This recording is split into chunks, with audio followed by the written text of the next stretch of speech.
ایک تو روایتی تعلیم ہے جس کا مقصد یہ ہے کہ آپ کو زندگی بعد الموت میں اچھی جگہ دلوایا جائے. تو یہ بھی ٹھیک ہے، اچھی بات ہے، آخر جنت جانا ہی چاہیے. لیکن جس طرح کی تعلیم وہ ہوتی ہے اور جس طرح کی تعلیم کا تقاضا زمانہ جدید کرتا ہے وہ بالکل مختلف ہے. ایک دوسرے کے ساتھ کوئی ان کا میل ہی نہیں ہے.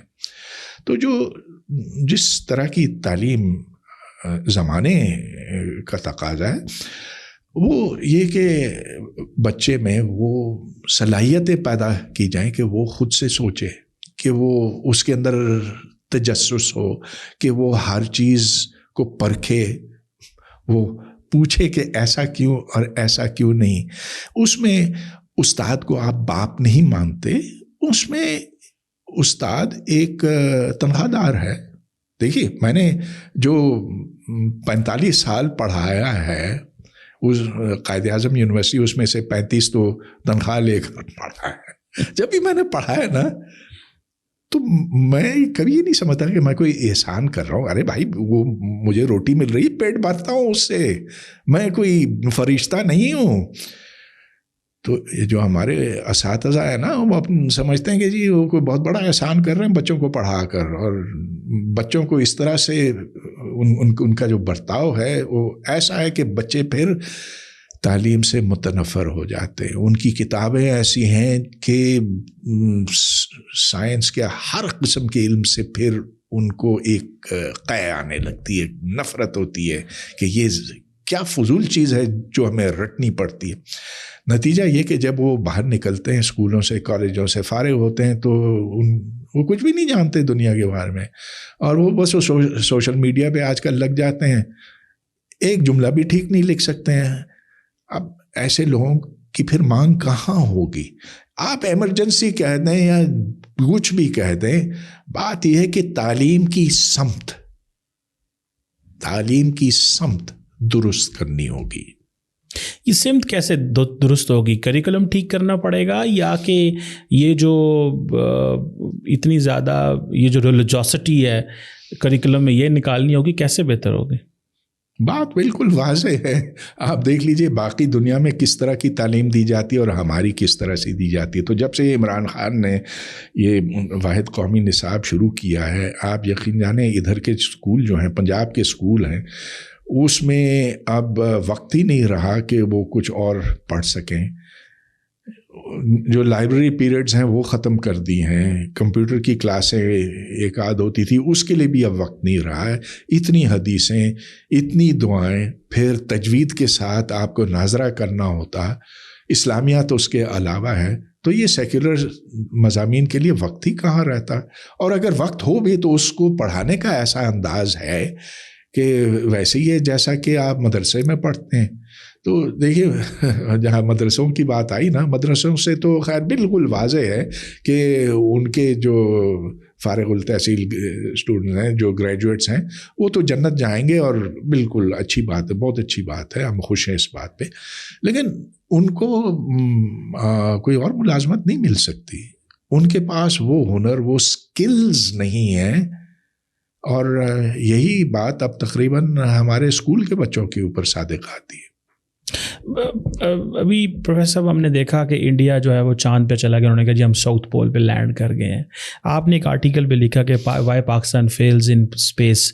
کیا وجہ ہے؟ انویسٹمنٹ نہیں کرتے، اسٹیٹ کی ڈائریکشن نہیں ہے، یونیورسٹیوں میں پڑھایا نہیں جاتا، یہ اتنا وہ ایک جیلسی ہوتی ہے کہ یار وہ ہم سے آگے نکل گئے، ہمیں بھی کوشش کرنی ہے، دوڑ لگانی ہے. کیا ہے، ہم کیوں فیل ہو گئے ہیں؟ یا کہ جو لوگ اس وقت ہمارے پروگرام رن کر رہے ہیں اسپارک کو یا بہت سارے ایسے ادارے وہاں پہ وہ لوگ بیٹھے ہیں جن کا اس میں کوئی تجربہ نہیں ہے؟ کیا دیکھتے ہیں سر آپ؟ تجربے کی بات نہیں ہے، ان میں وہ صلاحیت ہی نہیں ہے. اب آپ دیکھیں یہ جو قمر کے نام سے ہم نے چائنیز راکٹ پہ چھوڑا نا، چھوٹا سا ایک ڈبہ ہے جس کو ہم بہت فخر سے کہتے ہیں کہ یہ ہمارا سیٹلائٹ ہے اور چاند کے گرد گھوم رہا ہے. ارے ایسے تو اسکول کے بچے بھی بنا لیتے ہیں باقی دنیا میں. اس میں بس آپ کیمرہ لگا لیں، وہ یہ کٹ اینڈ پیسٹ جیسا ہے نا، آپ کو اسمبل کرنے کے لیے کچھ کھلونے دیے گئے. تو اس کو ایک بہت بڑا کارنامہ کہنا میں سمجھتا ہوں کہ عجیب مذاق ہے. ایسا کیوں ہے؟ دیکھیے میری کتاب اسی کے بارے میں. تو یہ آپ نے پوچھا نا میں نے کتاب کیوں لکھی. اصل بات یہ کہ میں اپنی پسماندگی کے اسباب جاننا چاہتا ہوں. ایک سبب نہیں ہے، کئی ہیں، لیکن دیکھیے سب سے بڑی بات یہ ہے کہ جب یہاں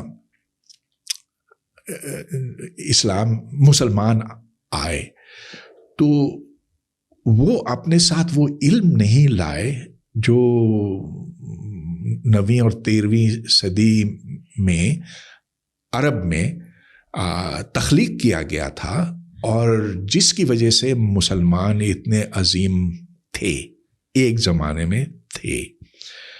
اس کی بھی ایک تاریخ ہے.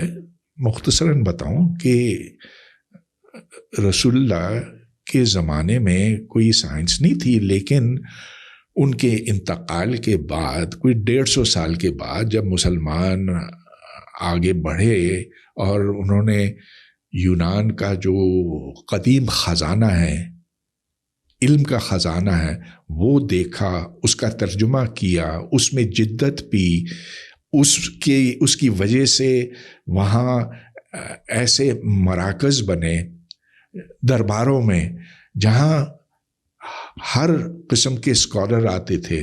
مسلمان تو تھے ہی تھے، لیکن اس میں یہودی بھی تھے، عیسائی بھی تھے، دماغ کھلے تھے اس زمانے میں، جس کے نتیجے میں بہت شاندار قسم کے نئے سائنسدان بنے.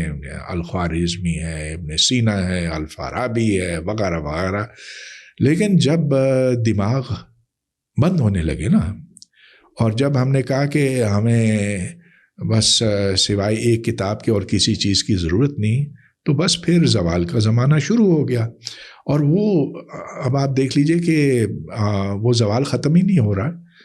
1000 سال، چلیے 900 سال ہوئے، کوئی بڑا مسلمان سائنسدان پیدا ہی نہیں ہوا، کوئی سائنسی ایسا کارنامہ ہے نہیں. دنیا آگے سے آگے نکلتی چلی جا رہی ہے اور ہم پرانی روایات میں پھنسے ہوئے ہیں. تو یہ بہت بنیادی تبدیلی ہے. ہم ایجوکیشن ایمرجنسی جتنا بھی کہیں، لیکن جس تبدیلی کی ضرورت ہے وہ اتنی بنیادی ہے کہ کوئی حکومت اس جانب قدم اٹھا ہی نہیں سکتی. سر ہم اکثر بات کرتے ہیں کہ باقی مسلمان دنیا جو ہے وہ ترقی کر رہی ہے، لیکن وہاں پہ ڈیموکریٹک سسٹم نہیں ہے. آپ کو کیا لگتا ہے یہ جو چیز ہے کہ ترقی کرنی چاہیے، ڈیموکریسی ہو یا نہ ہو، یہ آپ کو لگتا ہے کہ یہ تھیم ٹھیک ہے؟ جیسے چائنا میں ہم دیکھ لیں، رشیا میں دیکھ لیں، مڈل ایسٹ میں دیکھ لیں، ہم وہ ڈیموکریسی کو لے کے بیٹھے تو ہوئے ہیں، لیکن خیر اب وہ بھی ڈیموکریسی نہیں. ابھی تو اکانومسٹ انٹیلیجنس یونٹ نے ہمیں ایک اتھارٹیرین رجیم کے طور پہ ڈینوٹ کیا ہے ریسنٹلی. ہم کیوں ڈفرینٹ ہیں باقی مسلمانوں سے؟ وہ پرسکون ہیں، اپنی کام کر رہے ہیں، ترقی کر رہے ہیں، محنت کر رہے ہیں. پہلے تیل تھا لیکن ابھی اور چیزوں میں وہ کام کر رہے ہیں. ہم کیوں نہیں ہیں؟ ہم تو یہ بتاتے ہیں کہ ہم نے PIA ایمریٹس کھڑے کرنے میں ہمارا کام ہے، فلاں چیز کرنے میں دنیا میں ہمارا کام تھا. ایک وقت تھا کہ عربی جو تھے وہ کراچی میں رہنے آتے تھے، ویکیشنز گزارنے آتے تھے. ہم اس طرح کی چیزوں میں لگے ہیں. کیوں ہم ڈفرینٹ ہیں باقی مسلم ممالک سے؟ ہاں، تو بات آپ کی ٹھیک ہے کہ جو ترقی ہے وہ صرف جمہوری نظام میں نہیں ہوتی. بالکل واضح ہے، چائنا کوئی جمہوری ملک نہیں ہے، نہ روس کوئی جمہوری ملک ہے. ادھر آپ سمجھ لیں کہ آمریتی نظام ہے. انڈیا اگرچہ جمہوری ہے لیکن وہ ہندوؤں کے لیے جمہوری ہے، اب وہ مسلمان کے لیے جمہوری نہ رہا، لیکن بہت تیزی سے آگے نکل رہا ہے. تو بنیادی بات یہ ہے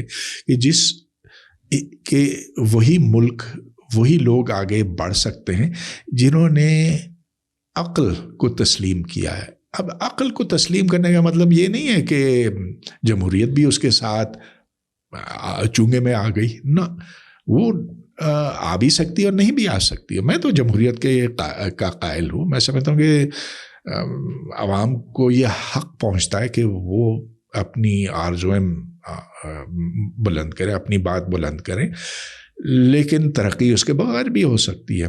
اب دیکھ لیجئے کہ جو مشرق وسطیٰ میں تبدیلیاں آ رہی ہیں، سعودی عرب انتہائی دقیانوس ملک سمجھا جاتا تھا اور اب وہ اگرچہ سیاسی طور پر اب بھی آمریت ہے، بادشاہت ہے وہاں پہ، لیکن ان میں یہ ہوش آ گیا کہ بھائی دیکھو اب تیل ختم ہونے والا ہے، اب ہمارے پاس کوئی ہنر نہیں، کوئی سکلز نہیں، کوئی تعلیم نہیں ہے. ہم نے یہاں پر یونیورسٹیاں تو کھڑی کر دیں، بڑی عالی شان یونیورسٹیاں ہیں، لیکن جو عرب اسٹوڈنٹس وہاں پر ہے ایسے جب فرق ہی نہیں ہے کہ وہ گئے یا نہیں گئے، اس میں ڈگریاں تو سب لے کر نکل جاتے ہیں ادھر سے.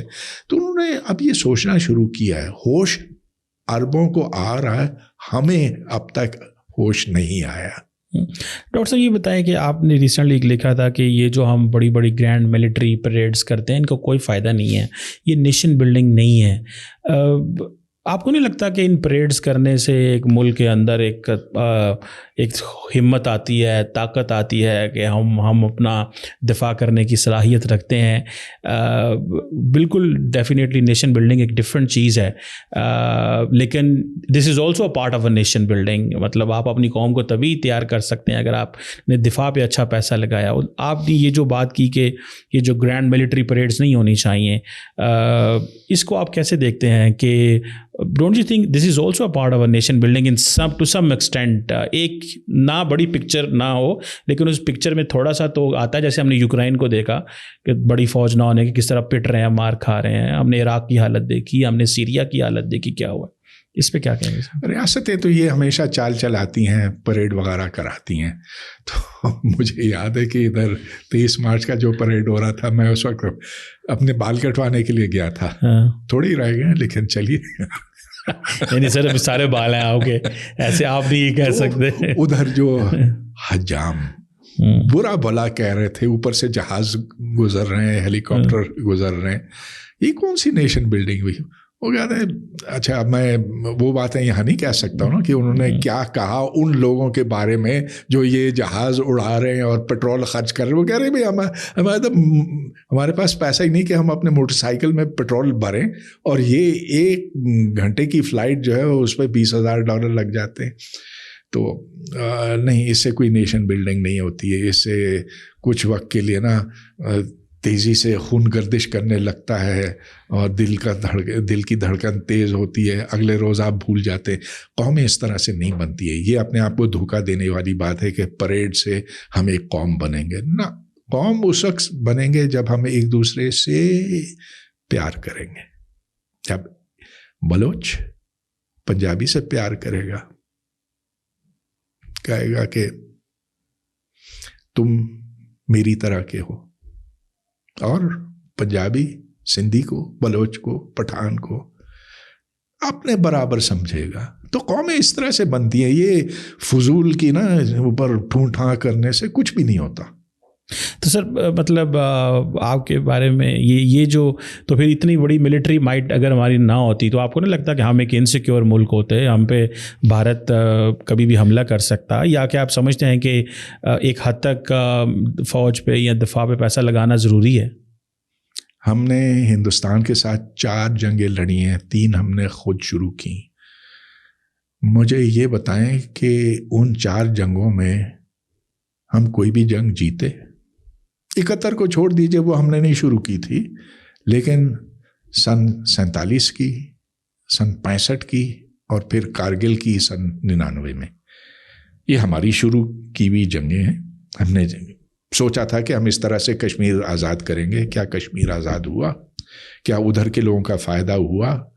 کیا انڈیا کو اس سے نقصان ہوا یا فائدہ ہوا؟ آج انڈیا ان جنگوں کو سبب بنا رہا ہے کہ پاکستان کو وہ کیا کہتے ہیں، آتنوادی ٹیررسٹ ملک، ہاں، وہ ہمیں وہ لیبل ہم پر چسپاں کرتا. ہم نے جہادی بھیجے یہاں سے لائن آف کنٹرول کی اس پار. بتائیے کیا فائدہ ہوا اس کا، سوائے یہ کہ ہمارا منہ کالا ہوا. کارگل کا کچھ ہوا فائدہ؟ تو یہ کون سی جنگیں ہیں جو ان لوگوں نے جیتی ہیں؟ اگر ہے ایک بھی جنگ ہے تو بتائیے. تو اچھا موونگ آن، آپ نے کہا کہ پیار تب ہوتا ہے جب پنجابی بلوچی سے پیار کرے گا، بلوچی پنجابی سے پیار کرے گا. ابھی ہم سر دیکھ رہے ہیں کہ یہ جو بلوچستان والا مسئلہ ہے یہ تھوڑا گمبھیر ہوتا جا رہا ہے. اس میں ہم دیکھتے ہیں کہ جو ان کو ملیٹنٹس ہی کہیں گے، ظاہری بات ہے، اسٹیٹ پہ بھی حملے کر رہے ہیں، سوسائٹی پہ بھی حملے کر رہے ہیں. ابھی کل میں دیکھ رہا تھا گوادر کے قریب 7 جو کوئی پنجابی ورکرز تھے، سرائکی بیلٹ سے تھے، اس سے پہلے پنجابی بیلٹ کے کچھ لوگ تھے منڈی بالدین کے، تھوڑے میں 2-3 ہفتے پہلے ان کو ٹارگٹ کیا گیا. یہ جو پنجابیوں کو پن پوائنٹ کرنا، ٹارگٹ کرنا، آپ کا کیا خیال ہے کہ یہ لارجر جو پاکستان کی پکچر ہے جس میں ملٹری اسٹیبلشمنٹ سے اختلاف کرنا ہے اور کہنا ہے کہ آپ کی جو پالیسیز ہیں بلوچستان کے حوالے سے وہ ٹھیک نہیں ہیں، کیا یہ بلوچی غصہ نکال رہے ہیں کہ کیونکہ پنجاب کی جو ملٹری اسٹیبلشمنٹ ہے یا جو پالیٹکس ہے وہ ڈومینیٹ کی ہوئی ہے پنجابیوں نے، کیا یہ وہ غصہ ہے، یا جو ڈپرائیو ہے ریسورسز یہ وہ غصہ ہے، یا جو ان کے خلاف ان کو آج کل کبھی یہ مسنگ پرسن کی بات چلتی ہے یا باقی باتیں چلتی ہیں وہ غصہ ہے؟ اس سوال کا جواب دینے کے لیے آپ کو بلوچستان جانا ہوگا اور ادھر جا کر ایک دم احساس ہوتا ہے کہ حاکم اور محکوم کا ایک رشتہ قائم ہوا ہے، اور یہ رشتہ بجائے ٹوٹنے کے مضبوط ہوا ہے گزشتہ 2 دہائیوں میں. میں سمجھتا ہوں انتہائی افسوسناک بات ہے کہ صرف کسی کی قومیت کی بنیاد پر آپ اسے قتل کریں، اور خاص طور پر یہ بیچارے نائی جو سرائی کی جو ساؤتھ پنجاب سے گئے تھے یا اس سے پہلے لاہور کے اطراف سے گئے تھے، کہ ان کو صرف یہ دیکھتے ہوئے کہ یہ پنجابی ہے سرائکی ہے مار دیا گیا. ویسے تو یہ مہاجروں کے ساتھ بھی کیا گیا ہے، سندھیوں کے ساتھ بھی کیا گیا ہے. آپ نے یہ دیکھا ہوگا آپ قائد اعظم یونیورسٹی کے کہ سندھی اور بلوچ اسٹوڈنٹس بھی آپس میں لڑ پڑتے ہیں. جی اچھا، میں اتنا حیران ہوا اس بات پہ، اس لیے کہ میرے والد، ان کی پیدائش بلوچستان میں لسبیلا میں، بولتے سندھی بولتے تھے، اپنے آپ کو سندھی سمجھتے ہیں، لیکن بلوچ بھی ایک شاخ ہے ہمارے خاندان کا جو بلوچ ہے، ایک شاخ ہے جو سندھی ہے. ارے بھائی، ایک دوسرے کے ساتھ پیار سے نہیں رہ سکتے ہیں، لیکن اس میں ریاست نے کام خراب کیا ہے. تو جب میں آپ کو یہ بتا رہا ہوں کہ یہ حاکم اور محکوم کا رشتہ آپ ادھر جا کر دیکھ سکتے ہیں، ہر جگہ چوکیاں، مشین گنیں آپ کے اوپر، ان کی نالیاں آپ کے اوپر ایسے رکھی گئی ہیں. ادھر جو ٹیلے ہیں، پہاڑیاں ہیں، ان کے اوپر وہ جو ان کے گارڈز ہیں ادھر سے بھی نیچے مشین گن ہے. ارے بھائی، کیا واٹ از یور پرابلم؟ کیا آپ ادھر انگریز کی طرح آئے ہوئے ہو ادھر حکومت کرنے کے لیے، یا یہ اپنے ہی لوگ ہیں؟ تو اس میں تو میں ریاست پاکستان کو 100% قصوروار ٹھہراتا ہوں. اب اس کے نتیجے میں یہ رد عمل جو پیدا ہوا ہے، جو دہشت گردی ہے، بہت ہی خراب چیز ہے. دہشت گردی کو سوائے اب اس کو جتنا برا کہیں کم ہے، لیکن یہ اس کے نتیجے میں پیدا ہوا ہے. پھر کچھ اچھا دیکھیے، ادھر جب میں گیا تھا تو میری فوجیوں سے بھی بات ہوئی تھی.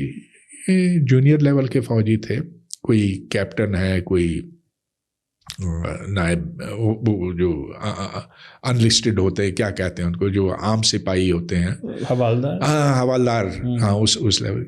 تو بڑے اچھے بڑے پیارے لوگ ہیں، مگر بلوچستان سے نہیں ہیں، وہ پنجاب سے ہیں. اچھا، ان سے میری بات ہوئی اور ان کے دل میں کوئی ایسا بیر نہیں ہے، لیکن ان کو بھیجا گیا ہے اس کام کے لیے کہ جاؤ دیکھو کہ ادھر امن و امان رہے. اچھا، وہ جب آتے ہیں تو امن و امان بگاڑنے کا سبب بنتے ہیں. اب بلوچ جو ہیں ان کی بات بھی سننی چاہیے. وہ کہتے ہیں کہ جو وسائل ہمارے پاس ہیں انہیں باقی پاکستان میں پہنچایا گیا. سوئی گیس جو ہے وہ سب سے بعد میں سوئی شہر میں پہنچی، سب سے پہلے وہ کراچی پہنچی، اس کے بعد لاہور پہنچی، ہمیں کچھ نہیں ملا. اب یہ جو ریکو ڈکا ہو رہا ہے، اب ٹھیک ہے اس میں بلوچ سردار جو ہے ان کا بھی ایک کردار ہے اور بڑا خراب کردار ہے، اور ہم نے یہ دیکھا ہے کہ وہ اپنی چودراہٹ کو قائم رکھنے کے لیے عوام تک تعلیم نہیں پہنچنے دیتے، ان میں شعور بیدار نہیں ہونے دیتے. تو یہ جو نظام ہے وہ ایسا خراب ہو گیا ہے کہ اس کو اب سدھارنا یہ اس وقت سدھر سکے گا جب ہم اجتماعی طور پر یہ فیصلہ کرتے ہیں کہ ہر پاکستانی برابر ہے اور پنجاب کی حکومت باقی صوبوں پر منظور نہیں. لیکن سر میں تھوڑا سا اس میں ایک سپلیمنٹری سوال بھی ہے کہ اب دیکھیں نا، پنجاب آبادی میں زیادہ ہے، بلوچستان کے اندر آبادی کم ہے، 43% اگر اس کا رقبہ ہے، تو ظاہری بات ہے سارے ایسے تو نہیں ہوتا. اگر ہم اپنے کو قوم بھی بنانا چاہتے ہیں تو یہ تو نہیں ہوگا کہ کیا پنجاب کے اندر بلوچستان سے آئے ہوئے لوگ نہیں ہیں؟ ڈیفینیٹلی ہیں، جابس بھی کر رہے ہیں، بزنس کر رہے ہیں، سیکورٹی پوائنٹ آف ویو سے بھی ہوں گے. سو فوج تو اپنے بندے سندھی کو بیچتی ہے، گلگتی کو بیچتی ہوگی کہیں اور. تو آپ کو نہیں لگتا یہ ایک بڑی نارمل چیز ہے کہ ایک نیشنل آرمی کہیں بھی آپریٹ کر رہی ہو تو وہ تو اس کا کام تو اوبیسلی لا اینڈ آرڈر ہے. تو اگر ہم اس کو اس لینس سے دیکھیں گے کہ جی پنجابی ہے اور بلوچستان میں لا اینڈ آرڈر مینٹین کرنے گیا ہوا ہے، حالانکہ وہ تو ایک آپ کی جو قوم، آپ کی جو فوج جو ہے، جو کہ قومی فوج ہے، اس کا حصہ ہے. نہیں، فوج کا کام یہ نہیں ہے کہ وہ قوم کو اکٹھے رکھے، یہ کام سرکار کا ہے. تو وہ بھی تو سرکار کا حصہ ہے نا. یہ سرکار تو پولیس کا کام یہ نہیں ہے کہ وہ جا کے بلوچوں کو خوش کرے یا پٹھانوں کو خوش کرے. یہ کام ہے سیاست کا. سیاست دان تو ہمارے ایسے ہی ہیں جیسا کہ ہم دیکھ رہے ہیں، لیکن دیکھیے اس میں ایک قومی تصور کی بات ہے. تو ہم نے جب پاکستان بنا صرف اس خیال سے نا کہ دو قومی نظریے، بس ہندو کے ساتھ ہم نہیں رہ سکتے، ان سے پرے ہو جاؤ، بھاگو، ہندوؤں کو نکالو یہاں سے، سب ٹھیک ہو جائے گا. ایسے نہیں ہوا. ایک ریاست کے اندر کئی طرح کے لوگ رہتے ہیں. ایک کثیر القومی ریاست وہ نہیں ہے جو اس زمانے کے لوگوں نے سوچا تھا. ادھر آپ کو ہر ایک کی عزت کرنی پڑتی ہے. اب دیکھیے جناح صاحب نے جا کر بنگال میں پہلے ہی دن اترتے، جیسے ہی جہاز اترا وہاں پر انہوں نے ڈھاکہ کے ریس کورس پر جا کر کہا کہ ادھر اردو چلے گی. خود تو اردو نہیں بول سکتے، لیکن انہوں نے کہا کہ یہاں اردو چلے گی.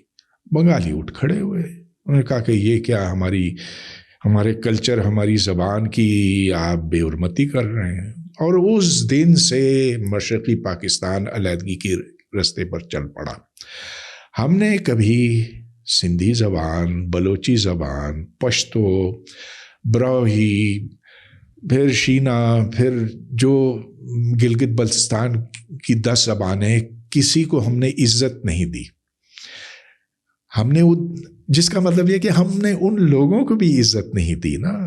یہ کہا کہ اردو ہی اردو چلے گی یہاں پہ. نتیجہ یہ کہ وہ دور ہوتے چلے گئے ریاست سے. تو اب ضرورت اس بات کی ہے کہ ہم لوگوں کو جوڑیں. پاکستان کو کوئی خطرہ نہیں ہے. دیکھیں یہ جو جغرافیائی حدود ہیں پاکستان کے، یہ تو رہیں گے. تو یہ ایک ایسی بات ہے نا کہ ایک گھر ہے، گھر کے دروازے بند ہیں، آپ وہ دیوار پھلانگ کے جا بھی نہیں سکتے. رہنا تو ہے سبھی کو، لیکن 2 چوائسز ہیں، یا تو ہم ایک دوسرے کو تھپڑے مارتے پھریں یا پیار سے ایک دوسرے کے ساتھ رہنے کا سلیقہ سیکھیں. اچھا سر، آپ نے لکھا کہ جو ٹی ٹی پی ہے وہ انڈیفیٹیبل ہے، کیا وجہ ہے سر کیوں ٹی ٹی پی کو کیوں ڈیفیٹ نہیں کیا جا سکتا؟ ہمارے پاس تو بڑی طاقتور فوج ہے، ہمارے پاس 6 لاکھ کے قریب اسٹینڈنگ آرمی ہے، ہمارے پاس ملٹری کیپیبلٹی ہے، پولیس ہے، ہم تو بلکہ پولیس اسٹیٹ ہیں، تو کیوں ہم جو ہے وہ ٹی ٹی پی کو؟ بہت اچھا سوال کیا آپ نے. تو یہاں پولیس اکیڈمی میں اور آئی بی انٹیلیجنس بیورو کا بھی ہے اور ISI کا بھی ہے. تو میں نے ان لوگوں سے پوچھا ٹریننگ اکیڈمی میں، مجھے لیکچر کے لیے کبھی کبھی بلاتے. میں نے کہا کہ یہ بتائیے کہ آپ کو کس چیز سے مسئلہ ہے؟ ٹی ٹی پی والے کہتے ہیں کہ ہم یہاں شرعی نظام لانے کے لیے جنگ لڑ رہے ہیں. ہماری فوج بھی یہی کہتی ہے کہ ہم یہاں اسلام کے علم بردار ہیں اور یہاں ایک اسلامی ریاست قائم کرنے، یہاں ایک اسلامی ریاست قائم ہوئی ہے کہ پاکستان از این اسلامک، یہ اسلامک ریپبلک آف پاکستان کہلاتا. تو کیا مسئلہ ہے؟ یہاں جو ٹی ٹی پی والے ہیں وہ کہتے ہیں شریعت نافذ کرنی، آپ نافذ کر لیں، آپ کو کیا مسئلہ ہے اس سے؟ کسی کے پاس کوئی جواب نہیں تھا. اب جب آپ کے پاس جواب ہی نہ ہو کہ دشمن سے کیوں لڑا جائے، تو پھر آپ دشمن کے ساتھ کیسے لڑیں گے؟ تو سب سے پہلی بات یہ ہے کہ you have to know what you are fighting for. ہاں، وہ ہمیں مار رہے ہیں، قتل کر رہے ہیں، تو ہم بھی ان کو ماریں گے، قتل کریں گے. یہ کوئی بات ہی نہ بنی. آپ کے پاس کوئی نظریہ ہی نہیں ہے جسے آپ ٹی ٹی پی کا مقابلہ کر سکتے ہیں. ٹی ٹی پی کا نظریہ، اس کا مقابلہ کرنے کے لیے آپ کو واضح طور پر یہ کہنا ہوگا کہ ہمیں ایک پاکستان چاہیے جو جمہوری ہے، جس میں خواتین کو وہی حقوق میسر ہوں گے جو مردوں کو ہے، کہ ہم دنیا کے ساتھ شانہ بشانہ چلنا چاہتے ہیں، کہ ہم جدیدیت کی طرف جانا چاہتے ہیں، ہم ماضی کی بھول بھلائیوں میں نہیں پھنسنا چاہتے ہیں. تو اگر آپ یہ بات اپنے سپاہیوں تک پہنچائیں، اپنے افسروں تک پہنچائیں، تو پھر آپ کے اندر وہ نظریاتی طور پر مضبوطی آئے گی جس سے آپ ٹی ٹی پی کا مقابلہ کر سکیں گے. بصورت دیگر آپ کے پاس کوئی بیانیہ ہے ہی نہیں جس سے آپ ان کے ساتھ لڑ سکیں. کیا کتنی دیر رہ گئی جی؟ 5 منٹ.